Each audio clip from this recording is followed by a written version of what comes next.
Dios les bendiga a todos. Damos gracias a Dios en esta hora.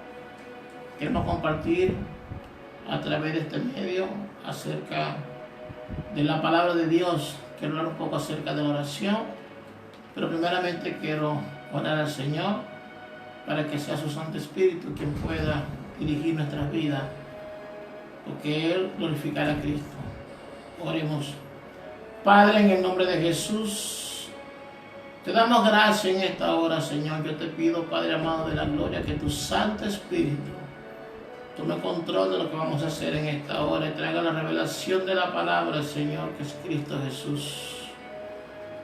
Tu palabra dice, Dios mío, que el Espíritu Santo ha de glorificar a Cristo, Señor. Dios mío, quita todo obstáculo, todo tropiezo del camino. Te lo pido en el nombre de Jesús. Glorifícate en esta hora, Padre amado, Señor. Que tu palabra, Señor, que es una buena semilla que hay en buena tierra, Señor, sea como refrigerio, Señor, como bálsamo, Señor, a aquellas personas que a través de este medio están escuchando esta palabra, Señor. Te damos gracias, mi Dios, en el nombre de Jesús. Amén y amén. Gloria a Dios. Inicialmente quiero hablar acerca de Jesucristo, la palabra. Una de las cosas que Dios me ha dicho en estos últimos tiempos es que explique que la palabra de Dios es Cristo y Cristo es la palabra de Dios, aquella palabra que se hizo carne y murió por nosotros en la cruz del Calvario. Es muy importante reconocer, todo creyente y toda persona debe reconocer que Jesucristo es la voz de Dios, la palabra de Dios que Jehová Dios de los ejércitos envió a la tierra para Él mismo, a través de su voz o de su palabra, rescatar a la humanidad. Por eso es que es importante reconocer a Jesucristo como la palabra, porque si estamos en la palabra, caminamos en la palabra y obedecemos a la palabra, entonces alcanzaremos bendición, aunque pasemos por procesos y pruebas. Quiero hablar acerca de la oración en esta hora. Mucha gente dice que el poder del cristiano está en la oración. Y aunque la oración tiene poder, yo quiero decirle en esta hora que el poder del cristiano está en la obediencia a la palabra. Una persona que obedece la palabra, entonces tendrá poder y autoridad. La oración es importante, pero si estamos en obediencia a la palabra de Dios. La Biblia dice en el libro de Primera de Tesalonicenses, capítulo 5, versículo 17, dice Pablo a la gente de Tesalónica: orad sin cesar. Es una palabra que le dice Pablo a la gente de Tesalónica: orad sin cesar. Y a la gente de Éfeso, en Efesios capítulo 6, versículo 18, dice el apóstol Pablo: orando en todo tiempo, con toda oración y súplica en el Espíritu, y velando en ellos con toda perseverancia y súplica por todos los santos. Entonces es importante, hay dos cosas importantes aquí que Pablo menciona. Dice a la gente de Tesalónica: orad sin cesar. Y le dice a la gente de Éfeso: orando en todo tiempo. Hay una cosa que yo quiero explicar y quiero ir un poquito más allá acerca de la oración. Muchas veces preguntamos y le preguntamos a las personas y decimos: ¿qué es orar? Y la gente dice: orar es hablar con Dios. Y es una buena respuesta, pero yo quisiera ir un poquito más allá. Así como Jesús le dijo a Pedro: boga mar adentro, yo quisiera indagar un poco más acerca de la oración. Y quiero llevar este término explicándole que la oración es un conjunto de palabras que se expresan. La oración es un diálogo entre dos o más personas. Quiero llevarlo en este enfoque para poder explicar en esta hora qué es la oración. porque es importante el papel del creyente en la oración. Una oración tiene varios componentes. Tiene verbo, tiene sujeto, tiene predicado, tiene adjetivo, tiene artículo. Pero yo me voy a enfocar en el verbo, el sujeto y el predicado. La palabra de Dios dice en el libro de Juan capítulo 1, versículo 1, en el principio era el verbo, y el verbo era con Dios, y el verbo era Dios. Esto era en el principio con Dios. Entonces el verbo más importante de toda la historia que cambia al ser humano se llama Jesucristo, la palabra de Dios. Por eso es que Jesucristo, siendo el verbo, cambia y transforma al ser humano. Cristo saca del pasado a la gente. Puede estar en las drogas, en la delincuencia, en el chisme, en el pleito, la contienda, en la homosexualidad, en el lesbianismo, en la brujería, en la hechicería. Y Cristo lo va a sacar del pasado. Y lo saca del pasado, del pecado, lo cenagoso, para traerlo al presente. El verbo va a cambiar el pasado del hombre y lo va a traer al presente, lo va a limpiar, lo va a purificar, lo va a santificar, le va a dar dones, le va a dar talento, le va a dar ministerio, lo va a preparar para trabajar en el reino celestial, para trabajar para el Dios Todopoderoso. Lo prepara con la finalidad de llevarlo al futuro, a la vida eterna.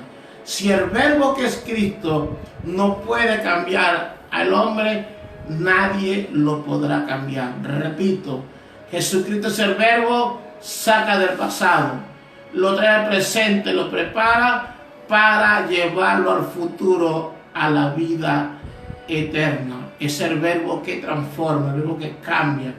Voy a enfocarme en la oración y llevarlo a nuestras vidas.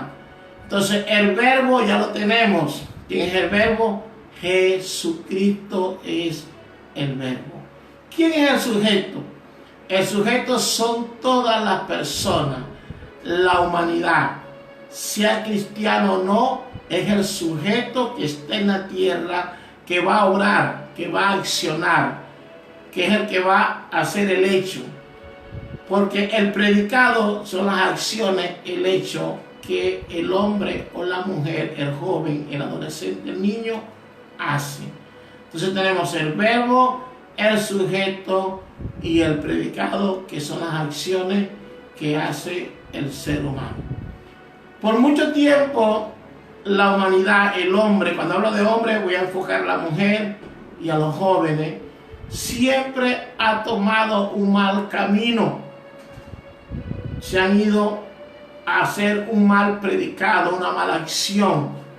Y en vez de usar el verbo que es Cristo, cuando una persona usa el verbo que es Cristo, entonces está utilizando y activando el fruto del Espíritu, que está en el libro de Gálatas, capítulo 5, versículos 22 y 23, que dice: mas el fruto del Espíritu es amor, gozo, paz, paciencia, benignidad, bondad, fe, mansedumbre, templanza, que es el dominio propio. Dice: contra tales cosas no hay ley. O sea que una persona, ¿verdad?, cuando acciona o actúa en la comunidad, entonces debe usar el verbo que es Cristo, activando el fruto del Espíritu. Otra cosa importante que debe aplicar la persona es el carácter de Jesucristo. Jesucristo lo dice ahí en el libro de Mateo capítulo 11, versículos 29 y 30. Dice que tenemos que aprender de Él, que Él es manso y humilde de corazón, para hallar descanso a vuestras almas. O sea que si una persona no tiene descanso en su alma, sencillamente no está adoptando el carácter de Cristo, que es manso y humilde. Quiere decir entonces que en nuestras vidas nos domina la ira, la cólera, el coraje, nos domina la soberbia, la altivez, la arrogancia, y esas cosas no permiten que se active el carácter de Cristo y el fruto del Espíritu para que nuestras acciones puedan ser buenas y positivas en nuestra oración. Entonces, tenemos el verbo, que es Cristo, tenemos el sujeto, que es la persona, y tenemos el predicado, que son nuestras acciones. A veces mucha gente, cuando nos ve o cuando ve a un creyente, la expresión que mencionan o dicen no es muy buena, porque dicen, ese que viene ahí es un falso, ese que viene ahí no es cristiano nada, ese que viene ahí, ¿verdad?, no da fruto, es un hipócrita. Entonces significa que el predicado o la acción de la persona o del creyente es negativo. Quiere decir entonces que no está funcionando el verbo, que es Cristo, con el fruto del Espíritu, sino que está aplicando las obras de la carne, que es el chisme, el pleito, la contienda, la disensión, la enemistad, la envidia, la vanagloria, la soberbia, la altivez, la arrogancia. Entonces, cuando eso fluye en una persona, hemos dejado, aunque somos cristianos, hemos dejado al verbo principal, que es Cristo, y entonces mi oración no está funcionando Cristo como verbo, sino las obras de la carne que vienen dadas por el adversario. Y por esas veces, por eso es que muchas veces la ira de Dios viene sobre nosotros, porque nosotros le fallamos a Dios. Y la palabra dice claramente, yo voy a ir ahí a segunda de Crónica, en el capítulo 7, un versículo conocido por todos. Dice, lo primero que dice aquí es, si se humillare mi pueblo. ¿Qué está pidiendo? Está pidiendo el carácter de Cristo. Si se humillare mi pueblo, está pidiendo que tenemos que primeramente humillarnos. Mucha gente está esperando que pase la pandemia, está esperando que esto pase. ¿Para qué? Si esto terminara mañana, ¿qué va a hacer la gente? De seguro que ya la próxima semana abren los burdeles, abren las cantinas, abren las discotecas, todos los antros, todas esas cosas de maldad van a abrir otra vez. Entonces mucha gente, Señor, quita esto, en vez de decir, Señor, convierte a la gente, convierte a la gente. Si la gente no se humilla y si la gente no se convierte de corazón, los hay seguirán sobre esta tierra, porque no basta orar, hay que buscar la forma de cambiar.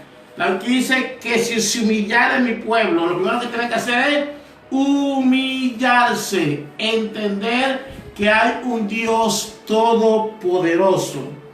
Dice, y cuando habla del pueblo, está hablando de la iglesia, no está hablando de la gente que está sin Cristo, está hablando de los que conocen a Cristo. Y mucha gente que conocen a Cristo y están apartados, están fríos, están descarrilados, están que no quieren saber con nada del Señor.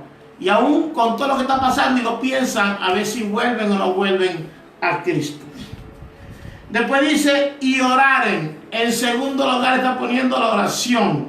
Pero lo primero que está pidiendo es que tenemos que tener el carácter de Cristo, que es humilde, ser manso y humilde de corazón. Después viene que entonces si oráramos y buscáramos el rostro del Señor. Y dice, si se convirtieren de sus malos caminos, entonces yo iré desde los cielos y perdonaré sus pecados y sanaré su tierra. Recordemos que el ser humano está formado del polvo de la tierra. Cuando la Biblia dice aquí que sanará su tierra, es que va a sanar al ser humano, porque como somos tierra, entonces dentro de este cuerpo que está formado del polvo de la tierra, lo que hay a veces son cosas malas que Dios quiere sacar. Por eso es que tenemos que humillarnos. Por eso es que quiero ir a la oración un poco más allá de lo que la gente puede decir.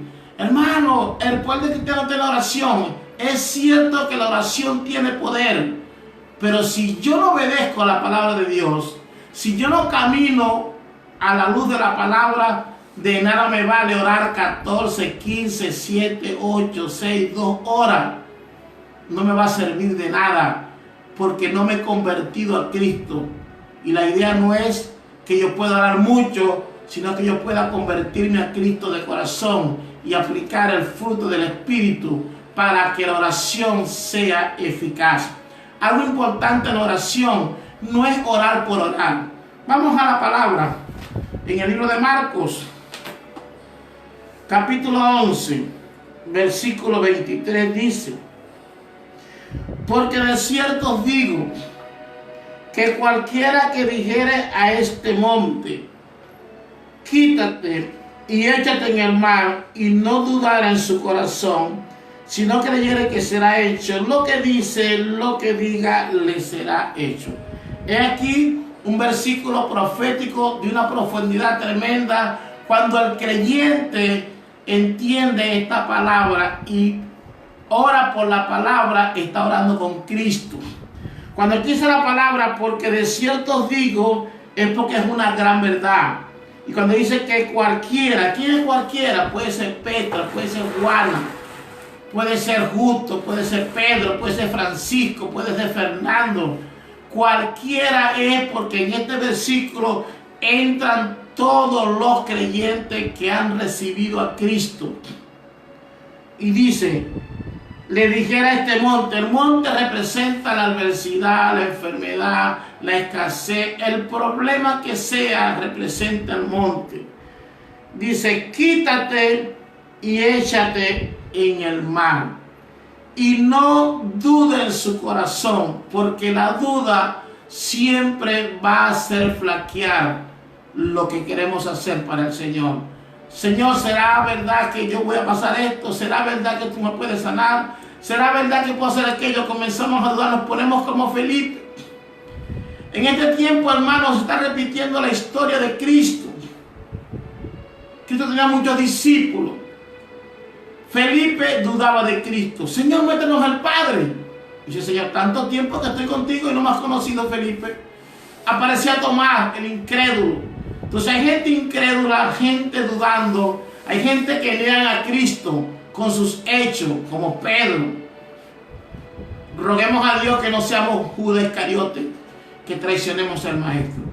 Pero ¿cuántos creyentes? Cuando hablo de creyentes, estoy involucrando a pastores, evangelistas, apóstoles, profetas, maestros, líderes, ministros de alabanza.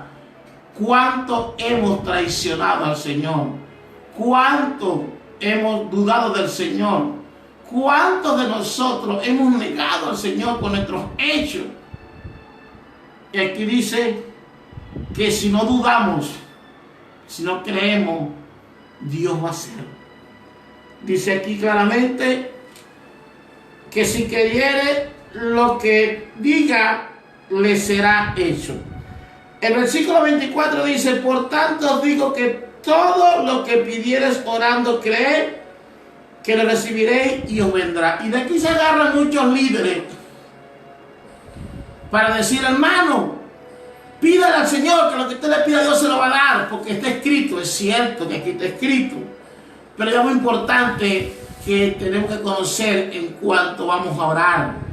No basta solamente orar, hay que ver cómo está la condición de nuestra vida, cómo estamos delante del Señor. El versículo 25 nos da una alerta. Dice: y cuando estéis orando, perdonad si tiene algo contra alguno, para que también vuestro Padre que está en los cielos os perdone a vosotros vuestras ofensas. Entonces a veces estamos orando, pero estamos en problemas con Dios, porque estamos enemistados con la esposa, con el esposo, enemistados con el vecino, con los hijos, con papá, con mamá, enemistados con un poco de gente, y vamos con la cara muy limpia a presentarse al Señor. Señor, aquí estoy. Y dirá el Señor: pero hipócrita, primero voy y pide perdón. Primero ve y arrepiéntete, conviértete primero antes de venir a hablar conmigo. Reconoce que has fallado. Tenemos que reconocer, hermano, que hemos fallado con la gente. Si no hay reconocimiento, no hay arrepentimiento, hermano, no hay una eficacia en oración. La palabra dice en Santiago capítulo 5, en el versículo 16, confesad vuestras ofensas. ¿Qué tenemos que hacer entonces? Reconocer nuestra falta. Confesad vuestras ofensas unos a otros y orar uno por los otros. Entonces, antes de orar, debemos reconocer nuestra falla. Reconocer que le hemos fallado al prójimo. Hoy decimos, Señor, yo te amo, pero al prójimo lo maltrato, lo golpeo, lo empujo, lo critico, lo murmuro, lo meto en chisme, lo envidio. ¿Y cómo voy a ir con la cara muy limpia y decirle, Señor, yo te amo? Sencillamente no estoy hablando claro con Dios, no soy justo. Dice, confesad vuestras ofensas unos a otros y orad los unos por los otros para que seáis sanados. La oración eficaz del justo puede mucho. ¿Cuándo es eficaz la oración?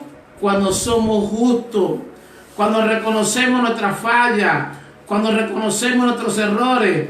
Ahí entonces Dios sabe y entiende que nosotros estamos humillándonos ante el Señor. Es importante reconocer nuestras faltas, hermanos, porque Dios quiere hacer en nuestras vidas, pero a eso nosotros no dejamos que Dios haga en nuestras vidas. Es importante reconocer estas cosas. Tenemos que orar al Señor y pedirle al Señor conforme a la petición del Señor. Entonces, ahí hay una clave. ¿Qué tenemos que hacer? Perdonar. Otra cosa es que tenemos que orar en secreto. A veces nos hartamos. Yo oro. Hay gente que hasta se para en muchos lugares a proclamar oraciones como para que lo escuchen. Le dicen, entra en el secreto, clama en el secreto. Pero ¿qué tenemos que hacer nosotros? Primero tenemos que perdonar, reconocer, buscar la forma de recapacitar y cambiar nuestra forma de andar. Cristo quiere cambiar nuestras vidas. Nosotros a veces queremos cambiar a mucha gente, pero nosotros no cambiamos nada. Es importante mantenerse en la palabra. La palabra de Dios es Cristo y Cristo ya hizo el trabajo en la cruz del Calvario. Mucha gente, yo lo he escuchado hablando y se agarran de la palabra que está en 2 Corintios capítulo 5, versículo 17. Y muy bonito lo dicen. De modo que si alguno está en Cristo, nueva criatura es. Las cosas viejas pasaron, he aquí todas son hechas nuevas. Y no vemos la profundidad del versículo. Solamente la mencionamos, pero no vemos la profundidad.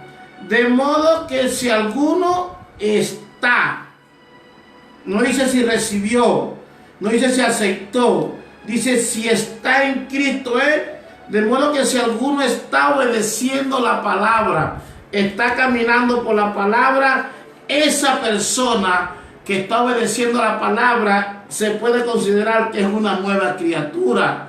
Porque muchos de nosotros recibimos a Cristo, muchos de nosotros aceptamos a Cristo, pero no estamos caminando con Cristo. Hacemos nuestra opinión, nuestro deseo, nunca estamos de acuerdo con nada, criticamos, murmuramos, envidiamos. Y entonces no puedo estar en Cristo. Cristo soportó todo.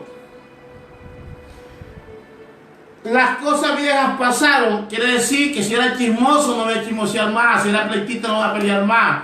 Mira, si yo era iracundo no voy a controlar la ira. Que voy ahora a ser manso. Todas esas cosas tienen que ver cuando digo que si alguno está en Cristo. Hermano, la oración es importante. Pero primero debo entender que para orar debo estar a cuenta con Dios. Para orar debo pedir perdón.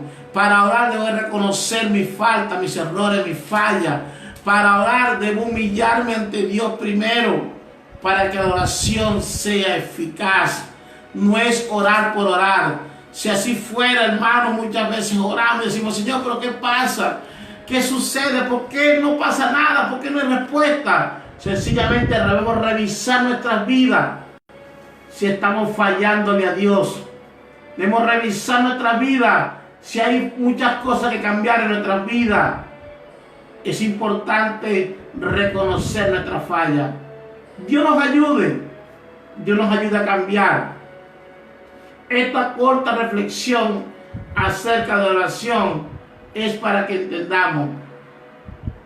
El poder del cristiano está en la obediencia a la palabra. El Señor deja un versículo clave de poder y autoridad. Vamos a Lucas, capítulo 9. En el versículo 1 dice claramente. Dice claramente ahí, en el versículo: habiendo reunido a sus 12 discípulos, les dio poder y autoridad sobre todos los demonios y para sanar enfermedades. ¿Qué dio Dios? Poder. ¿Quién es el poder? El Espíritu Santo. Hechos 1:8 dice: pero recibiréis poder cuando haya venido sobre vosotros el Espíritu Santo. Y para que el Espíritu Santo nos dé poder, tenemos que estar en obediencia a la palabra, porque si no lo contristamos. Se nos dio poder y autoridad. La autoridad es Cristo. Por eso los fariseos siempre decían: ¿quién es este hombre que habla con autoridad? Entonces el Padre, que nos ama tanto, nos entregó a Cristo la palabra y al Espíritu Santo, que es nuestra guía, nos dio el poder, la autoridad para poder vencer. ¿Qué tengo que hacer? Caminar en la palabra. ¿Qué tengo que hacer? Activar el fruto del Espíritu para tener el poder. Es lo que dice la Biblia. A veces nos vamos por otro lado. Es clara la palabra. Tenemos poder y autoridad cuando obedezco la palabra de Dios. Entonces en este tiempo, si obedecemos la palabra que es Cristo, Cristo nos va a guardar, porque escrito está en Apocalipsis 3:10. Dice: por cuanto has guardado la palabra de mi paciencia, yo también te guardaré de la hora de la prueba que ha de venir sobre el mundo entero, para probar a los moradores de la tierra.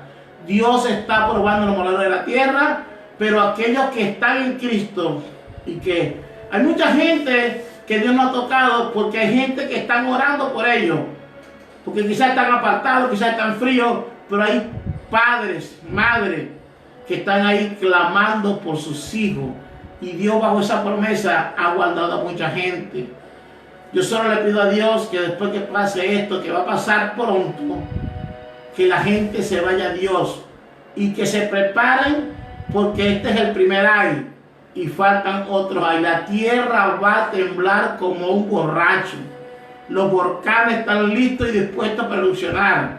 Ahorita vendrá momentáneamente una pequeña bonanza, pero pueblo, apercíbete. Es el tiempo de apercibirnos con Dios y buscar de Dios, porque lo que viene es más tremendo. Esto apenas es el comienzo de dolores que dice la Biblia. Hay esperanza en Cristo. Agarrémonos de Cristo, caminemos con Cristo, como decía Josué 1:8. Nunca se aparte de nuestra boca este libro de la ley, sino que de día y de noche debemos meditar en Cristo, caminar con Cristo, para que podamos andar seguros.